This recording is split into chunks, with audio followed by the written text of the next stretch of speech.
Hello and welcome to today's art video. Today we're going to be talking about how to use a reference and why you should be using a reference for your drawings. I feel like it used to be a big thing in the art community and maybe it's shifted perspective a little bit now. Kind of a stereotype against using reference photos because it seemed like if you're using a reference, copying somebody else's work or you're just tracing over it, and that's really not the case. So when you're using a reference photo, and I use a reference photo for 80% of my work, you're learning from the picture that you're using as a reference. Some of the things that you can be studying while you're looking at reference photos is proportion, like how far the shoulder is to the elbow, distance for whether the character's arm is way back here or whether it's up in front of their face. It's good to sometimes have a reference to know how long that arm should be or how big the hand should be. And sometimes it's just hard to do that from memory. Until you've practiced a lot and you've drawn a lot, it can be hard. It's okay to use a reference if you don't know how you want your character to be posed or how you want them to look. Another thing that's important is just inspiration. Like as an artist who draws a lot, like a lot of my days are spent drawing, and it is easy to get burned out if you draw all the time. I love it, and I still get burned out sometimes and don't know what to draw. So I have a huge Pinterest board, just linked in the description box down below. I have a huge Pinterest board that I use, and like it has boards for different types of faces and different expressions and different poses. And if I'm just feeling like uninspired, I just give myself 15 minutes to look through Pinterest and save 5 pictures to my iPad and use those as a reference. One of the biggest things though that I use a reference for is honestly just light sources. Light sources can be very tricky, and it's easy to make all of your pictures look exactly the same if you're used to drawing lighting a certain way. So it's good to branch out and figure out different ways to draw light. And I'll be showing you some of my own artwork today so I can give you a good feel for how I use references, how I draw from light sources. We're going to do a little bit of a drawing tutorial as well. I thought that I would start with my picture of Cara Dune because this is a exact one-to-one reference that I used. A lot of the times when I use reference photos, I'm not basing my art off of exactly what the character looks like in the picture. But for this one, I decided to draw Cara exactly how she was posed for the show and draw her as she's seen in the show. If you're unfamiliar for whatever reason, this is from the show The Mandalorian on Disney+. So let's start off talking about the similarities in these two pictures because of course not everything is going to be the same.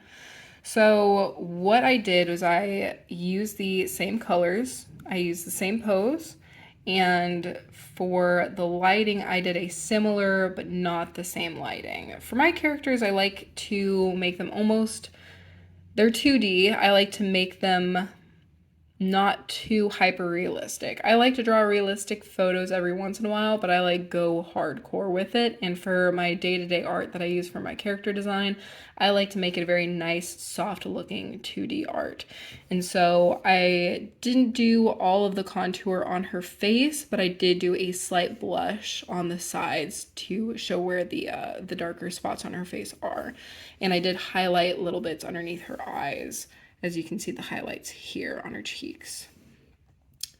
So another difference with my picture of Cara Dune versus the picture here is the lighting is a lot softer. So you can see some highlights in her hair, but here there is a big, bright light that I did not decide to go with.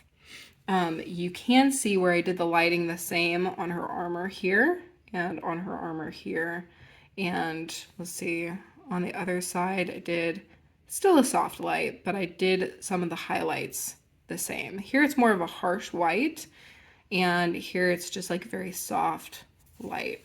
And so you can see where my picture is similar. It's not exactly the same, but it is similar. And I'm still working on how to draw Grogu without making him look like a weird, crazy old man. You can see that his head is a lot smoother in my picture than he is here. Just, I tried to do the wrinkles and it didn't go the way I wanted it to, but he's still cute. This is one of my examples of using a reference photo to learn how to pose your characters. So without a reference photo, it might be kind of hard to see exactly how your character's arms should be bent or how their legs should fold or the tilt of their head. But when you're using a reference photo, as you can see from the picture, I could see the line of her muscles in her arm, and I was able to translate that to my character. I could also see where the light is hitting on her face and reflect that in my own character and copy the light source.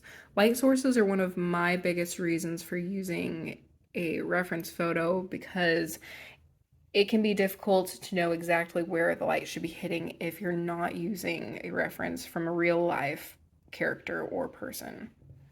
So what we're gonna do is we're on Pinterest.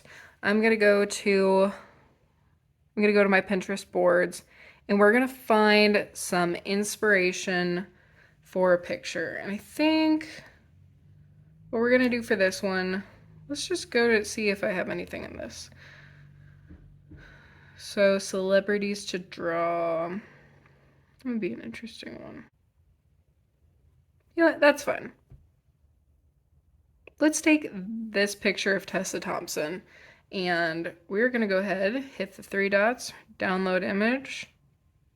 So and I am using Procreate on the iPad Pro, if anybody is wondering how I'm drawing today. So what we're gonna do is we are going to open our reference page and we're going to find that picture of Tessa. So this is our picture. We are going to put it up here in the corner. I'm going to scooch my canvas over just a little bit. And we're going to start sketching. So I like to sketch with like a not quite black but gray. And I'm going to use I use very basic pencils. I'm going to use the Procreate pencil. And the first thing we're going to do is we are going to get the line, the motion line down. I know that there's a better word for that, but I can't think of it right now. So her head is tilted this way, her body is tilted this way. So we're going to do a line of motion. Looks like this. I'm gonna make that a little bit smaller. Okay, so there's our motion line. And you can see her shoulders are this way and her head is this way, and I want to make sure to get those lines across really good. So there's her shoulder line. Her face line is this way. And we're just going to go ahead and start by placing the shoulders where I think they are for right now. And I will change my picture a lot while I'm drawing. I'm just going to get where her arms are. And I'm going to make this smaller. I always make it too big on accident.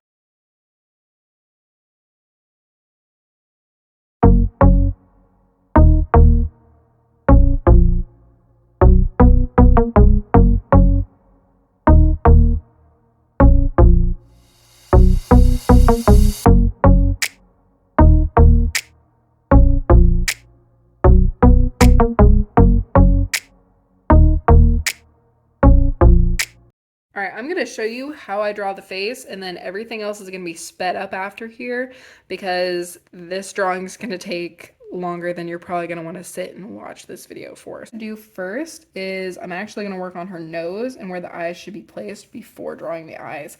I find that if I start with drawing the eyes, they're going to be wonky and not in the right place, even though I do have my reference lines. So right here in the middle where you see the cross is where I am going to draw the bridge of her nose. And I tend to draw the bridge of the nose first before drawing anything out. We are also still sketching at this point. This is not my final line work. So all of her nose is here. And her nose points upward a little bit. You're only going to be able to see this well once we get to the shading. All right.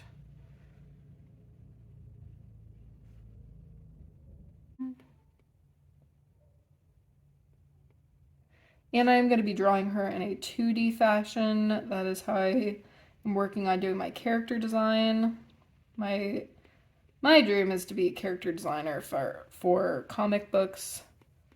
I think this is a good way to start. Okay, so next, we're going to do her eye shape right here. And she has nice big cheekbones. Alright. Now that we have that about right, I'm gonna do the eyes now that I have this laid out kind of how I want it. Okay. So I'm not gonna talk too much through this part. I'm just gonna let you guys see how I do.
Now that our image is basic color blocked, we're going to work on using the reference for lighting, especially on the face. So what we're going to do is I am coming to the skin layer, I'm going to make a new layer, and then I am going to use a white light. I'm going to set the layer to overlay, set it to 54%, we might change that. And I'm going to use an airbrush. Usually I have my airbrush set to kind of a lower opacity if I'm doing over the skin, and a smaller brush. So, oh, almost knocked the camera over. Okay. Sorry about that.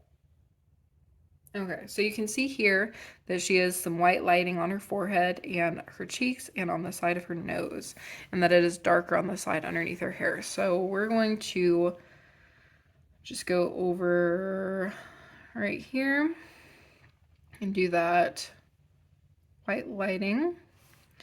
And there's a little bit over her eyebrow.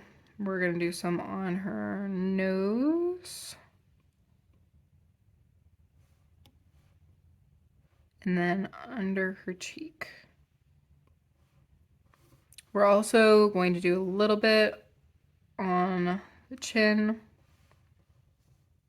and on the corner of the jawline. And I'm going to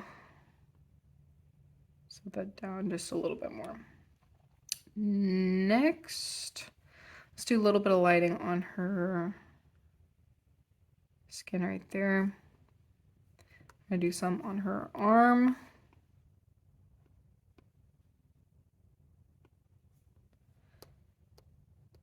And on her forearm here. And I am going to soft erase a little bit of it on the inside of her arm. There we go. So it still looks 2D, but has some lighting. What we're going to do next is we're going to do well, no, let's stick with that same layer. Same layer, different brush. I'm going to use Technical Pen, and we're just going to do some small highlights.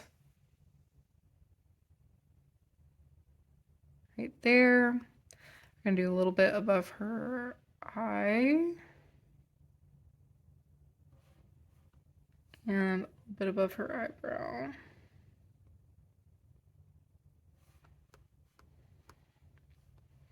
We're also going to do just a little bit above the lip.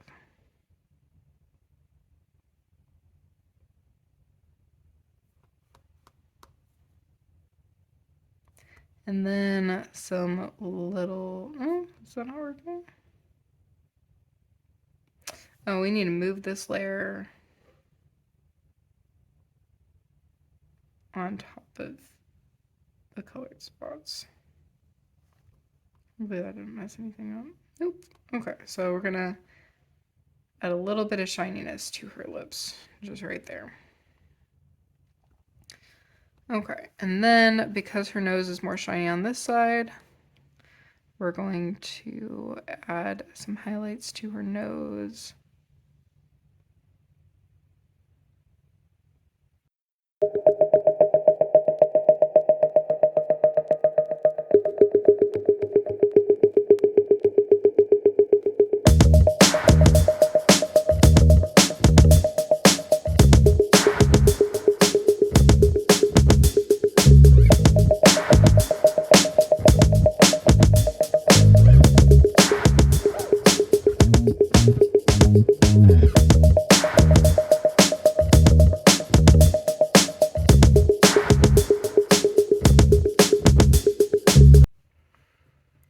And then let's see, where else do we need a little bit of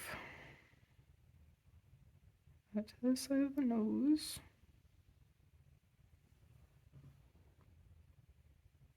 We might erase some of this highlight on her nose. By adding shadow to the bottom, it really gives more of a shape to the nose in your 2D pictures.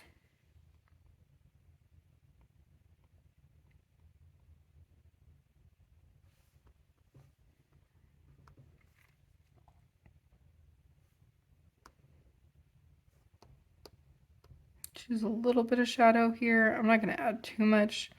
I'm going to just add a little bit underneath the eyebrow. And then a little bit maybe underneath the eye on this side. Yeah, that looks good. I always do, unless I don't need to, I always do shadow underneath the chin.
Having some dark highlights in the hair, or dark shadows, I guess, in the hair also helps to add some depth. Especially around the side of the face like this, where the hair is already casting a shadow on her face. it's good to add a little bit of darker color.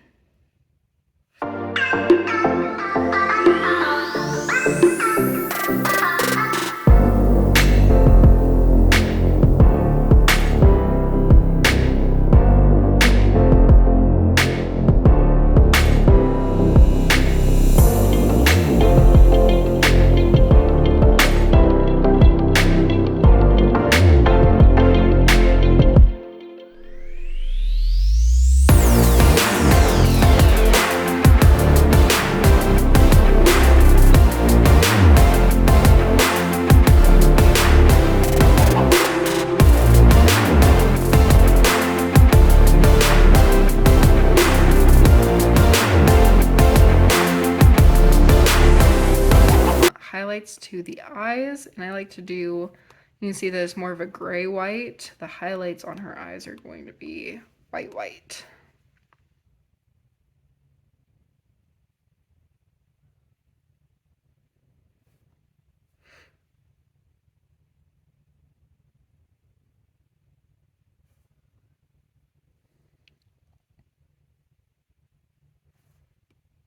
I'm gonna go back to that white overlay layer and just add a little bit of shine inside of her eyes.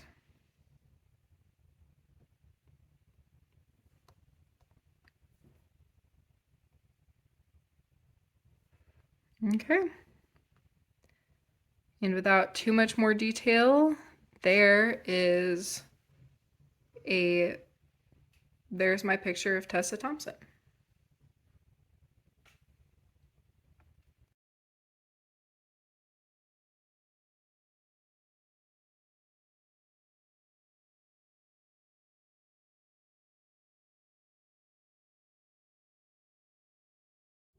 This is one of the ways that I really like to use reference photos in my own artwork, but there is another way that I really like to use reference photos, and that is to take 3 or 4 images that I found on Pinterest and create something totally new out of it. If you want to learn how to use reference photos in that way to create totally unique images, go ahead and click on the link in the description box below.